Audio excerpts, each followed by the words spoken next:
नमस्कार, देवभूमि समाचार में बहुत स्वागत है आपका। मैं हूं आपके साथ प्रियंका मिश्रा। बुलेटिन की करेंगे शुरुआत ब्रेकिंग न्यूज के साथ। देहरादून से खबर आ रही है,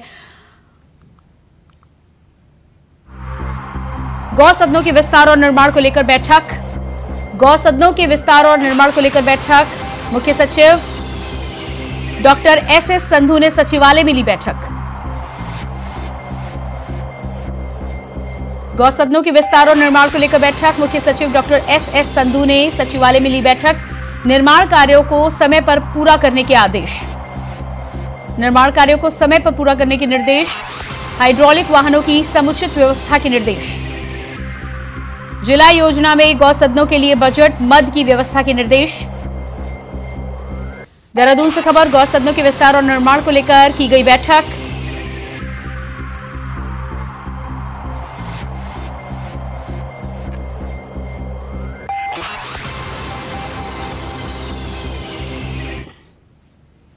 और इसके बाद बात करेंगे अगली ब्रेकिंग की। देहरादून से खबर है, राज्य सरकार अब मदद के लिए केंद्र में देगी दस्तक।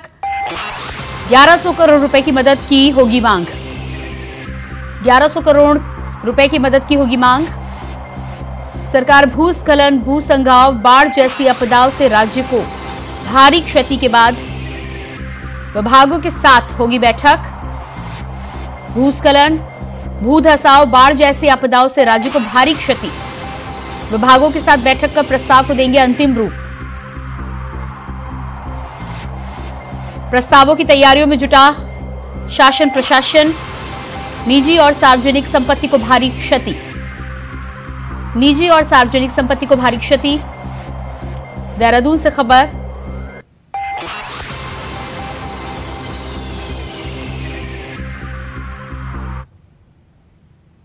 और इसके बाद अगली ब्रेकिंग न्यूज आ रही है। शासन स्तर पर चयनित डॉक्टर की तैनाती पर लगी रोक। 254 आयुर्वेदिक चिकित्सा अधिकारियों की भर्ती की होगी जांच। देहरादून से अहम जानकारी, शासन स्तर पर चयनित डॉक्टरों की तैनाती पर रोक लगाई गई। 254 आयुर्वेदिक चिकित्सा अधिकारियों की भर्ती की होगी जांच। भर्ती में गड़बड़ी की मिली शिकायत। भर्ती में गड़बड़ी की मिली थी शिकायत। 4 अगस्त को सीएम धामी ने दिए थे जांच के आदेश। 4 अगस्त को सीएम धामी ने दिए थे जांच के आदेश। निदेशक को जांच के आदेश दिए गए। शासन ने आयुर्वेद निदेशक को जांच सौंपी। जांच रिपोर्ट के आधार पर सरकार चयन प्रक्रिया पर लेगी निर्णय। जांच रिपोर्ट के आधार पर सरकार चयन प्रक्रिया पर लेगी निर्णय।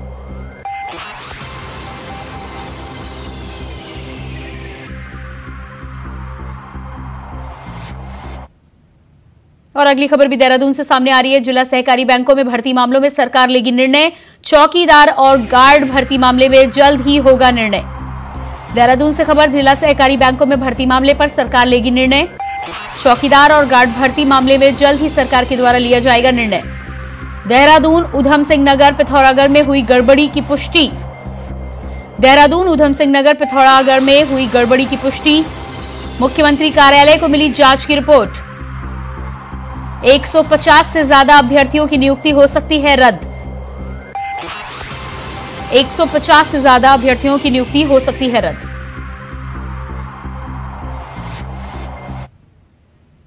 और बात करेंगे अगली खबर की। मौसम विभाग ने जारी किया अलर्ट। 7 जिलों में तेज बारिश का अलर्ट जारी। 7 जिलों में तेज बारिश का अलर्ट जारी। 24 सितंबर तक तेज बारिश और ओलावृष्टि की चेतावनी। मौसम विभाग की चेतावनी, 24 सितंबर तक तेज बारिश और ओलावृष्टि की चेतावनी। देहरादून, टिहरी, पौड़ी, नैनीताल, चंपावत में अलर्ट जारी। पिथौरागढ़, बागेश्वर जिलों के लिए येलो अलर्ट जारी। 24 सितंबर तक तेज बारिश और ओलावृष्टि की चेतावनी। मौसम विभाग के द्वारा अगले कुछ दिनों तक पूरे राज्य में मानसून सक्रिय। अगले कुछ दिनों तक पूरे राज्य में मानसून होगा सक्रिय, मौसम विभाग ने जारी की चेतावनी।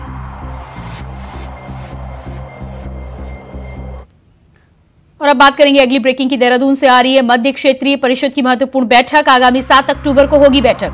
आगामी 7 अक्टूबर को होगी बैठक। राज्य सरकार की तैयारियां जोरों पर। राज्य सरकार की तैयारियां जोरों पर। बैठक की तारीख 2 बार बदली जा चुकी है। आगामी 7 अक्टूबर को हो सकती है बैठक। इससे पहले भी बैठक की तारीख 2 बार बदली जा चुकी है। बारिश और आपदा के चलते हुआ था स्थगित। केंद्रीय गृह मंत्री अमित शाह की अध्यक्षता में आयोजन बैठक में करीब 3 दर्जन मुद्दों पर होगी चर्चा। 7 अक्टूबर को हो सकती है बैठक। इससे पहले भी 2 बार बैठक की तारीखों को स्थगित किया गया है। बारिश और आपदा के चलते बैठक को किया गया था स्थगित।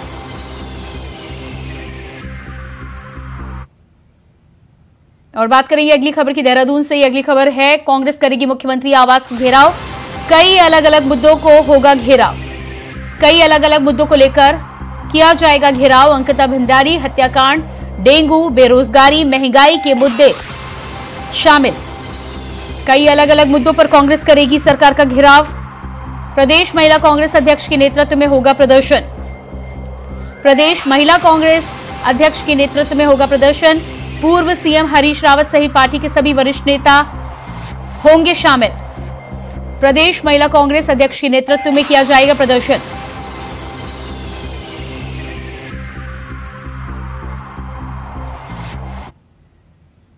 और इसी बीच बात करेंगे अगली खबर की। अगली ब्रेकिंग देहरादून से आ रही है। स्ट्रीट क्राइम पर एसएसपी का सख्त रुख। लूट की घटना का वर्कआउट करने का अल्टीमेटम। लूट की घटना का वर्कआउट करने का अल्टीमेटम। 24 घंटे के अंदर वर्कआउट करने के दिए निर्देश। लूट की घटना का वर्कआउट करने का अल्टीमेटम। 24 घंटे के अंदर वर्कआउट करने के दिए निर्देश। लोगों में भय खत्म करने वालों का समय हुआ पूरा। लोगों में भय खत्म करने वालों का समय हुआ पूरा। कानून के दायरे में सबको लाना प्राथमिकता। कानून के दायरे में सबको लाना प्राथमिकता।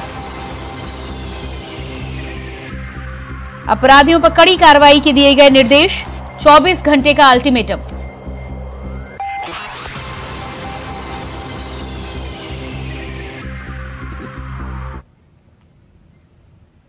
और इसके बाद बात करेंगे अगली खबर की। प्रधानमंत्री मोदी ने कल नए संसद भवन के विशेष सत्र में लोकसभा राज्यसभा में महिलाओं को आरक्षण देने से संबंधित बिल पेश कर महिलाओं को एक बड़ा तोहफा देने का काम किया है, जिसको लेकर देश भर की महिलाओं में जश्न का माहौल है, जिसके लिए महिलाओं के द्वारा प्रधानमंत्री का आभार व्यक्त किया जा रहा है। भाजपा प्रदेश अध्यक्ष महेंद्र भट्ट का कहना है कि प्रधानमंत्री जो कहते हैं वो करते हैं, राष्ट्रहित में काम करते हैं।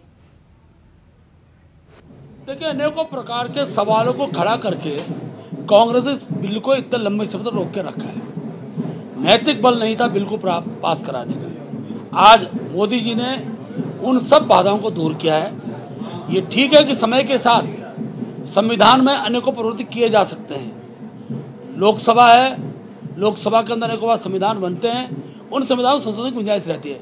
लेकिन आज जो कार्य आगे बढ़ रहा है उस पर प्रश्न चिन्ह खड़ा कर कांग्रेस अगर इसको रोकने का प्रयास करती है या कोई भी दल इस पर अनावश्यक प्रश्न खड़ा करता है तो मातृशक्ति का अपमान करने का काम करेगा। जिस तरह से कांग्रेस के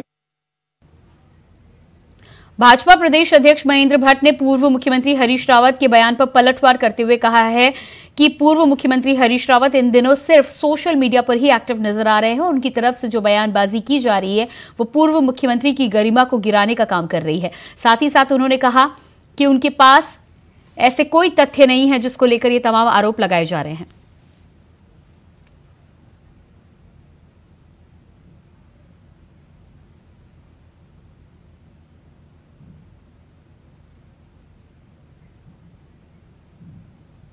प्रधानमंत्री मोदी ने कल नए संसद भवन में विशेष सत्र में लोकसभा राज्यसभा में महिलाओं को आरक्षण देने से संबंधित बिल पेश कर देश भर की महिलाओं को एक बड़ा तोहफा देने का काम किया है। बता दें कि जिसको लेकर देश भर की महिलाओं में जश्न का माहौल है। साथ ही महिलाओं के द्वारा प्रधानमंत्री का आभार भी व्यक्त किया जा रहा है। उत्तराखंड की राजधानी देहरादून में महिला मोर्चा के द्वारा भाजपा प्रदेश कार्यालय के ढोल नगाड़ों की धुन पर महिला मोर्चा की महिलाओं ने खुशियां मनाते हुए प्रधानमंत्री नरेंद्र मोदी का आभार व्यक्त किया।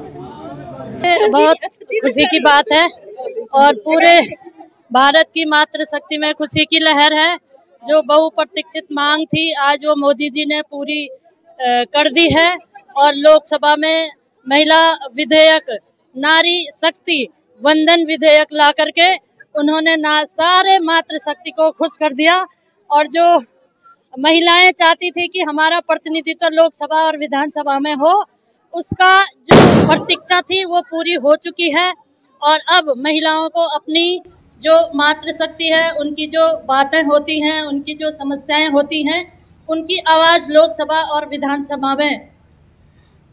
उत्तराखंड के मुख्यमंत्री राजस्थान के चुनावी दौरे पर हैं, जिस वजह से कांग्रेस पार्टी ने एक बार फिर बीजेपी पर निशाना साधा है। बता दें कि कांग्रेस के प्रदेश उपाध्यक्ष मथुरा दत्त जोशी ने तंज कसते हुए कहा है कि मुख्यमंत्री अगर अन्य प्रदेशों में डिमांड उनकी बढ़ रही है तो राज्य के लिए ये अच्छा विषय है, लेकिन कम से कम मानसून सीजन में घायल हुए इस राज्य के मुख्यमंत्री को सुध लेनी चाहिए।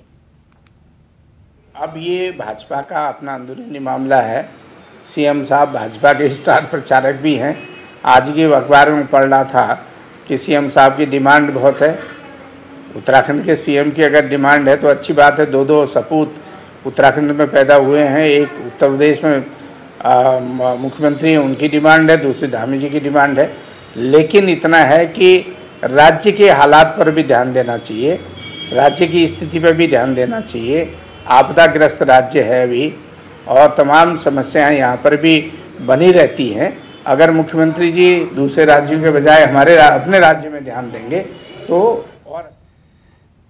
हरिद्वार में डेंगू के बढ़ते मामलों को देखते हुए हरिद्वार जिला प्रशासन डेंगू के लिए 100 नए बेड की व्यवस्था करने जा रहा है। बता दें कि हरिद्वार पहुंचते ही स्वास्थ्य मंत्री धन सिंह रावत ने अधिकारियों के साथ समीक्षा बैठक की।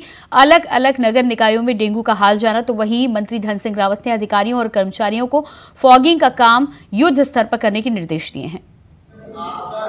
नगर पालिका नगर पंचायतों में फॉगिंग की व्यवस्था जो है युद्ध स्तर पे की जाएगी और कोई भी अगर डेंगू का मरीज अगर पॉजिटिव होता है और उसकी क्रिटिकल स्थिति होती है या उसको हॉस्पिटल जाना पड़ता है तो आयुष्मान में उसका इलाज फ्री किया जाएगा। हमारे सरकारी हॉस्पिटलों में भी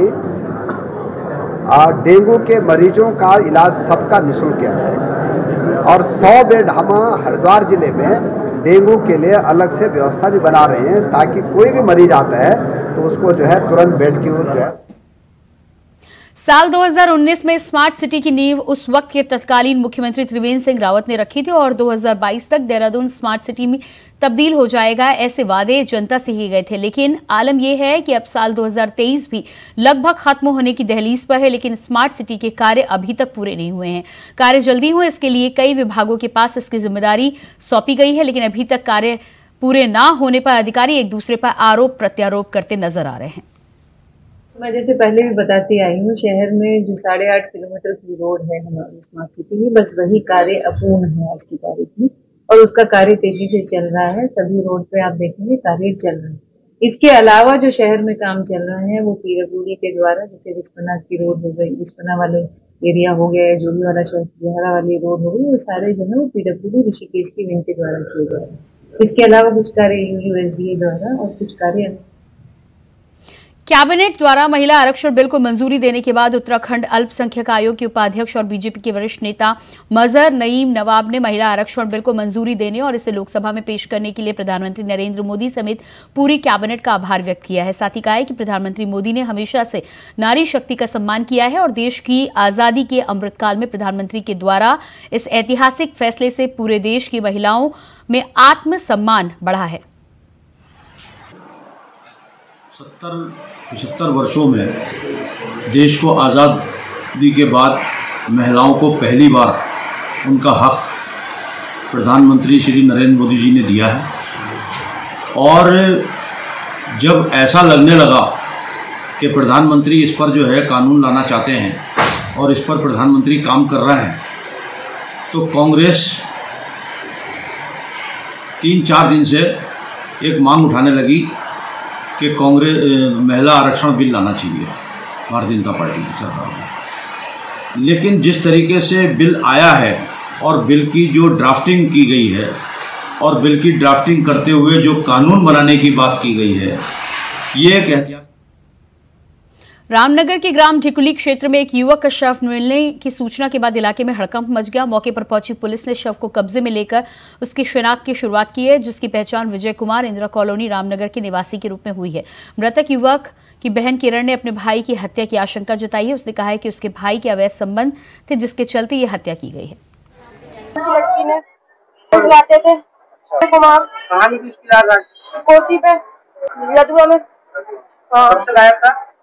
कल तो घर था, काम पे गया था, रात को नहीं आया था वो। रात को घर आ गया था? हाँ, उन्होंने मारा उसको। शादी की बात चल रही थी ना उसकी, तो उनका खर्चा पानी बंद हो जाता, उसकी शादी हो जाती तो इस वजह से मैं। देखिए, आज निकली में विजय कुमार नामक व्यक्ति जो इंदिरा नगर रामनगर का रहने वाला है, उसकी उम्र 26 साल है, का 100 बरामद हुआ है और तुम देखता है कि आत्महत्या अनुमान से पीने से आत्महत्या की जानकारी हो रही, सबको कब्जे में लेकर पोस्टमार्टम के लिए भिजवा दिया है। संबंध में आपसे वजह निकाल होती है। हल्द्वानी में एसएसपी प्रहलाद नारायण मीणा ने आज धनलक्ष्मी इंटरप्राइजेस के द्वारा की गई धोखाधड़ी के मामले में खुलासा किया है। बता दें कि इस मामले में पुलिस ने 2 अभियुक्तों को गिरफ्तार किया है। इससे पहले एक आरोपी की गिरफ्तारी पुलिस के द्वारा की गई थी। चौधरी और विनीत कुमार गाजियाबाद के रहने वाले बताए जा रहे हैं, जो फर्जी कंपनी बनाकर लोगों को ठगने का काम कर रहे हैं।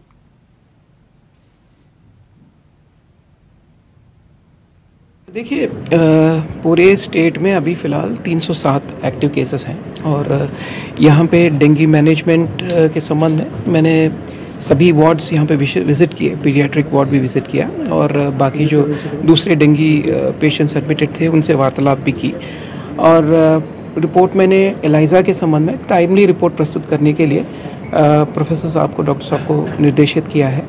बाकी हमने इंस्ट्रक्शंस भी दिए हैं गवर्नमेंट की ओर से कि अनावश्यक प्लेटलेट ट्रांसफ्यूशन जो है अवॉइड करें डॉक्टर्स, और अगर प्रॉपर डेंगू केयर और मैनेजमेंट नहीं किया जाता है हॉस्पिटल्स के द्वारा, तो जो क्लिनिकल एस्टैब्लिशमेंट एक्ट है उसके सुसंगत धाराओं के अंतर्गत 50,000 रुपये से लेके 2 लाख रुपए तक का फाइन का भी प्रावधान। देहरादून में उत्तराखंड शासन की गृह विभाग के प्रांतीय पुलिस सेवा के ढांचे का पुनर्गठन किया गया। बता दें कि कई दिनों से हो रही समीक्षा बैठकों के बाद यह हल निकाला गया है। वहीं पुलिस महकमे से मिले प्रस्ताव के आधार पर 2 पद खत्म करने के साथ ही साथ 13 नए पद बढ़ाए गए हैं।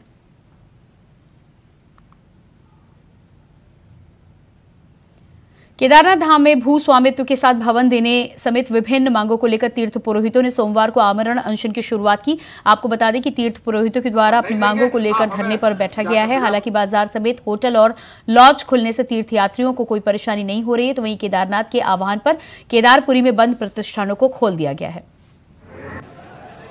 आप सभी लोगों को विदित है कि श्री केदारनाथ धाम में हमारा भू स्वामित्व के लिए और जो वर्ष 2013 की आपदा में जो पूर्णतः क्षतिग्रस्त भवन हो गए थे उनके लिए स्वामित्व की लड़ाई और भवन की लड़ाई जो आज तक की शासन प्रशासन पीड़ित लोगों को नहीं दे पाई, और हमने 1.5 माह पहले ही सरकार को, शासन और प्रशासन को अवगत कराया था कि अगर आप 16 सितंबर तक हम लोगों की ये मांगे आप पूरी नहीं करते हैं तो हम निश्चित रूप से इसको आंदोलन करेंगे और इस आंदोलन को एक बड़ा रूप देंगे। उत्तराखंड सरकार के पर्यटन और सिंचाई कैबिनेट मंत्री सतपाल महाराज ने कहा है कि टिहरी झील को भरने की अनुमति पहले 828 आरएल मीटर थी और टिहरी झील का जल स्तर आज 828 आरएल मीटर तक पहुंच गया है, जिसे बढ़ाकर अब 830 आरएल मीटर तक करने की अनुमति दी गई है। इससे टिहरी बांध परियोजना के अधिकारियों और कर्मचारियों में खुशी की लहर है।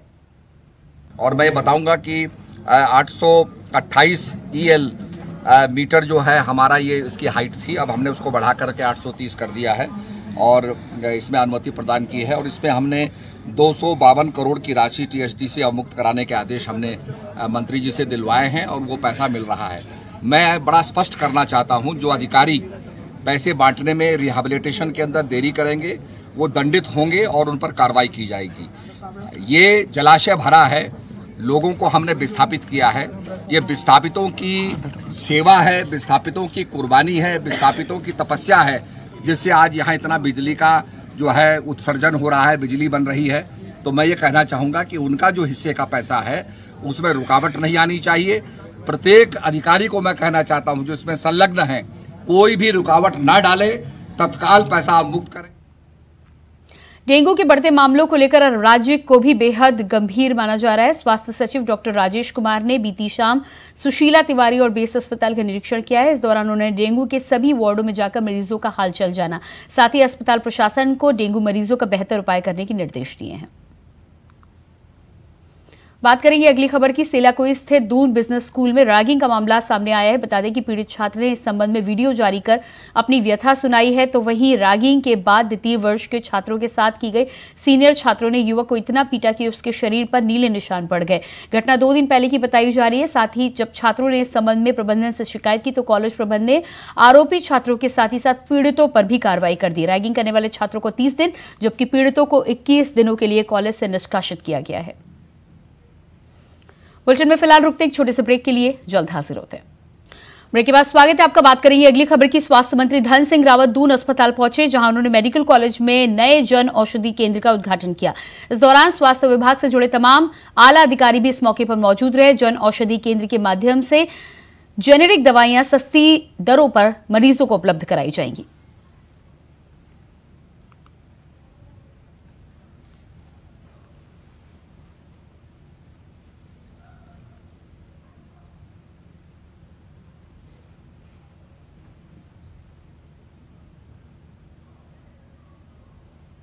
विश्व हिंदू परिषद और बजरंग दल के द्वारा आयोजित शौर्य जागरण यात्रा का कर्णप्रयाग पहुंचने पर विहिप और बजरंग दल के कार्यकर्ताओं ने भव्य स्वागत किया।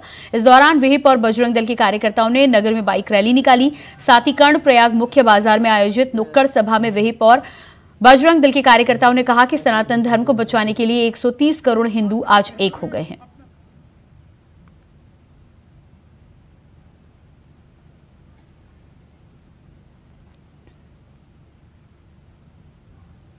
और इसी के साथ फिलहाल इस बुलेटिन में इतना ही। खबरों के लिए बने रहिए इंडिया वॉइस के साथ। नमस्कार।